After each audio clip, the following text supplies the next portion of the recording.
Hello mga guys, pag-usapan natin ngayon itong mga irregularities nung panahon ng COVID, sa panahon po ito ni Duterte. No?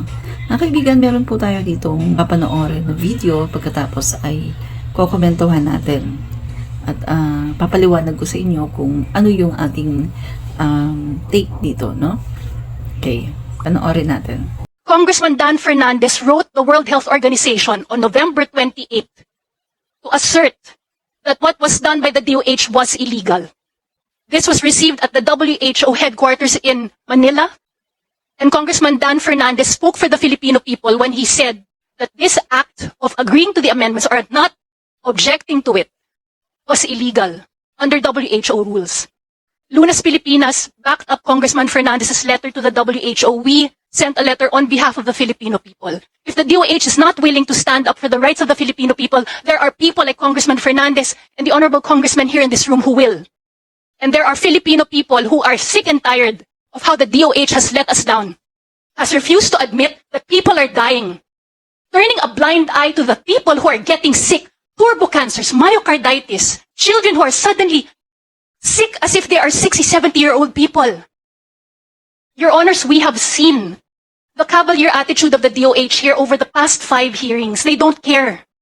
We look into their eyes, there does not seem to be any sympathy for the people who have died, for the people who are now physically disabled because of these vaccines. Mga guys, babalikan lang natin ng konti para ma-recall natin, no? Sinasabi rito mga kaibigan sa video na nagkaroon nga ng irregularities ang DOH, no? Nung panahon ng pandemic. Alam naman natin yung mga kaibigan, no? Andyan yung sa vaccine, andyan yung mga pagbili ng mga face masks, ng mga face shields, at mga PPEs. Alam natin yan, no? And then later on, mga kaibigan, meron pang mga nakita na merong nawawala, no, na pera, no, dito sa DOH. At mga panahon na yung mga kaibigan, naaalala ko, no, talagang yung panawagan na magbitaw na si Duque ay sobrang napakalakas, no? So, tingnan natin mga kaibigan na para may resibo tayo. Okay. Nananawagan na po ang ating mga kababayan na si Duque po ay mag-resign na dahil nga sa nangyari dito sa DOH, no? Ng panahon po ito ng past administration. Pero si Duque po ay parang nakasandal sa pader, no? So, eto po yun. 2020, April po ito senators call for resignation of Health Secretary Francisco Duque III. President Duterte to Duque. Stay put.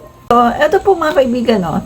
Sabi po dito, yes, the President has made a decision for Health Secretary Duque to stay put.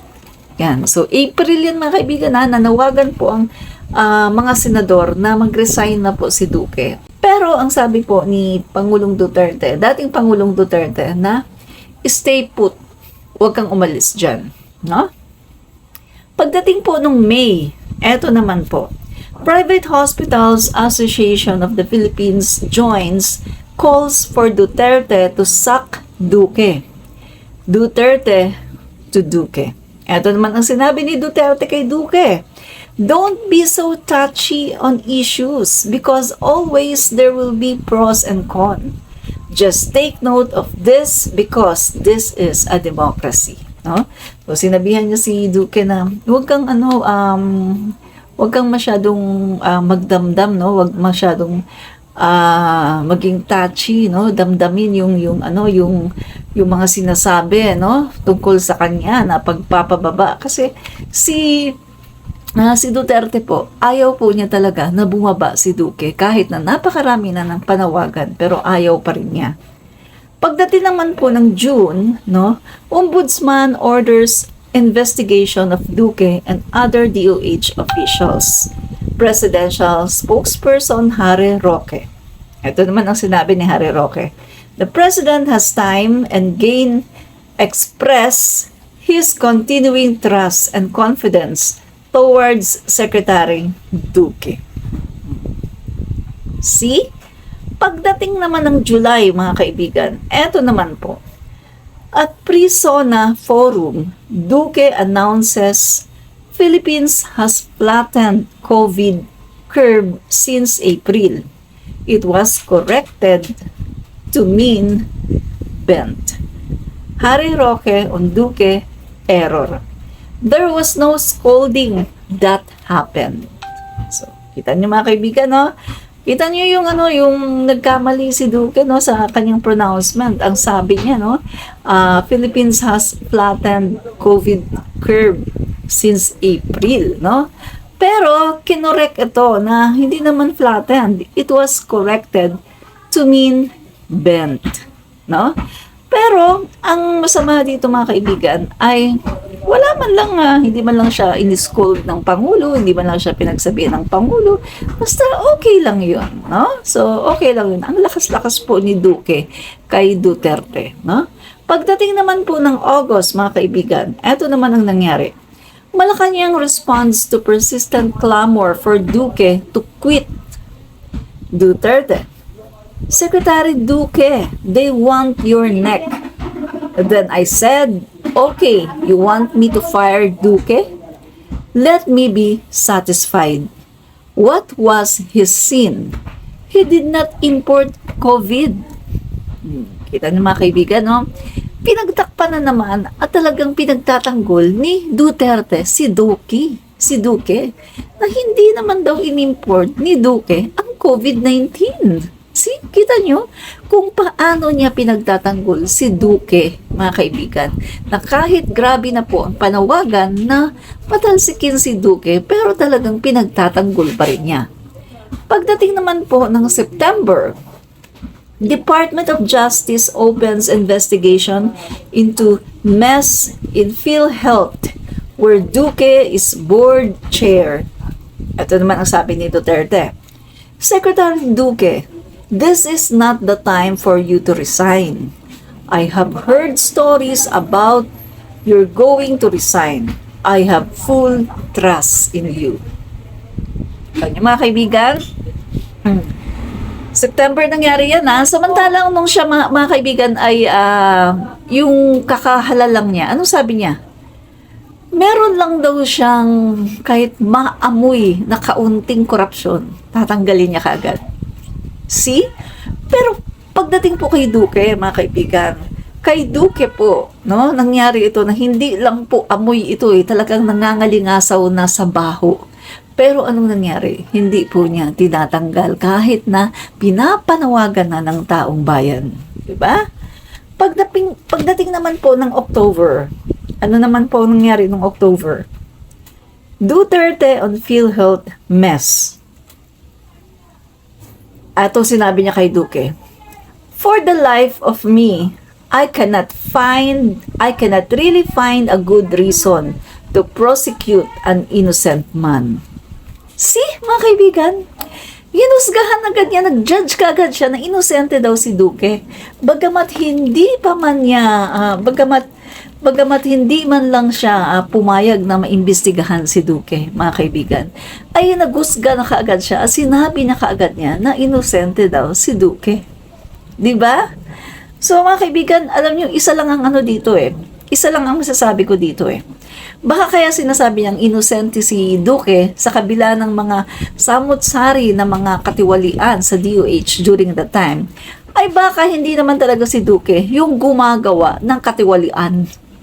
Baka si Duterte naman talaga, di ba? Baka yung kamay naman talaga ni Duterte yung nandoon gumagawa ng mga katiwalian. Ngayon, si Duque bilang secretary, sunod-sunuran. Pag sinabi ni Duterte, ay hantong funding na to, i-transfer sa ganito, sunod lang siya. 'Di ba?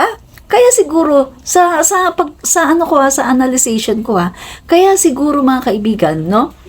Siguro meron na ring guilt, no, na nararamdaman si Digong, no? Siguro naisip ni Digong, alam ko naman wala namang kasalanan si Duque. Ako lahat 'yan. So, hindi ko papayagan na matanggal siya. Hindi ko papayagan na matanggal siya kasi ako naman lahat 'yun Ako lahat ang dahilan kung bakit naging ganito ang DOH. 'Di ba? Maaari 'yun, mga kaibigan. Kaya ganun na lang yung pagtatanggol niya kay Duque kasi baka nga naman wala talagang kasalanan si Duque. 'Di ba? Baka naman talagang si Digong talaga ang gumagawa. Tapos si Duque sunod-sunuran lang. 'Di ba? So mahihiya nga naman at talagang si Digong ay magigilty na tanggalin yung isang tao na sunod-sunuran lang sa kanyang mga utos, di ba? Ano pa mga kaibigan? Pagdating po nung 2021, May, eto na po, Duterte on flight versus COVID. Compared with other countries, which is not the time to make comparisons, we're doing good in the fight against COVID. Duterte on Duque. Secretary Duque is the hero there. See? So, sinabi pa niya mga kaibigan na hero daw si Duque. Bagamat samot-sari mga kaibigan ang talaga namang katiwalian at talaga namang mismanage na COVID-19 response, pero itinuring pa niya si Duque as hero. Kita nyo, ibang klase mga kaibigan, no? Pagdating naman ng August, eto naman ang nangyari. COA finds deficiencies in use by the DOH of 67.3 billion for COVID response. Duterte to Duque. I know that you already want to resign, but you also know that I will refuse you. You did nothing wrong. Diba? So mga kaibigan, August na yan. Siguro si Duque medyo nakakaramdam na ng sobrang guilt at gusto na niyang mag-resign pero pinigilan pa rin siya ni Digong. Bakit ginagawa yan ni Digong? Mga kaibigan, isa lang ang ko dyan komentary ko dyan, analyzation. Kasi nga naman, pag pinalitan niyo si Duque, baka mamaya yung ipapalit na dyan, maipalit niyang tao, ay akala niya na kaya niyang hawakan sa liig. Yun pala, hindi niya pala pwedeng turuan at hindi niya pala pwedeng hawakan sa liig at baka mamaya maunsyami ang lahat ng mga ginagawa nila, di ba, sa DOH. At baka maunsyami lahat at mabuko pa. Kaya pinipilit niya na huwag umalis si Duque. Pinipilit niya pa rin na si Duque andyan lang yan, hindi yan aalis. And even mga kaibigan, nagbitiw po ng statement si Duterte na sinabi po ni Duterte, siya po mismo sa kanyang mouth, sinabi po niya na kahit ikabagsak daw niya, I stand by Duque. Kahit ikabagsak ko pa. Diba? So, alam na natin mga kaibigan, bakit ka magiging ganon sa sekretary mo? Diba? So, isa lang ibig sabihin yan. Baka naman talaga hindi si Duque yung corrupt doon. Baka naman talaga hindi si Duque yung gumagawa ng mga katiwalian doon. Baka naman talaga, siya naman talaga si Digong. At si Duque ay sumusunod lang sa lahat ng mga order ni Digong. Diba? Malamang yun ang reason mga kaibigan. Kasi nga naman, kapag pinalitan niya si Duque, tapos, mga kaibigan, yung ipinalit pala niya, akala niya tao niya, pero yung ipinalit pala niya ay hindi nagpapahawak sa leeg. At yung ipinalit pala niya ay baga ayaw ng katiwalian. Hindi, tsugi, di ba? Mabubunyag pa yung kanyang mga pinagagawang kalokohan sa DOH. At mabubunyag din yung ginawa niya na pag-transfer ng funds, mga kaibigan. At yun, nag-happy-happy ang mga inchik, mga kaibigan. Mga inchik niya na mga kasosyo, no? Sa Parmali, di ba? So, yan yung mga kaibigan, no? Isa pa, nag-issue siya ng statement, mga kaibigan, na hindi niya papupuntahin yung mga ito. The palace confirms that President Rodrigo Roa Duterte directed all officials and employees of the executive department to no longer appear before or attend the Senate Blue Ribbon Committee hearings on the 2022 Commission on Audit Report effective immediately, he said, no? So kasi mga kaibigan, itong mga panahon na yon ay ini-invite yung kanyang mga secretary, mga kaibigan, yung kanyang mga cabinet, no? Ini-invite para dumalo dito sa Blue Ribbon Committee hearings, no? Tungkol ito sa pag-iimbestiga sa mga katiwalian nga. Pero eto ang sinabi niya, no? na ang directive po ni Duterte ay huwag daw pupunta ang lahat ng mga officials at mga employees ng executive department ay hindi na attend ng Blue Ribbon Committee hearings. See? So siya mismo mga kaibigan ang naglo-lawyer, ang nagtatanggol sa kanyang mga corrupt na mga opisyales, no?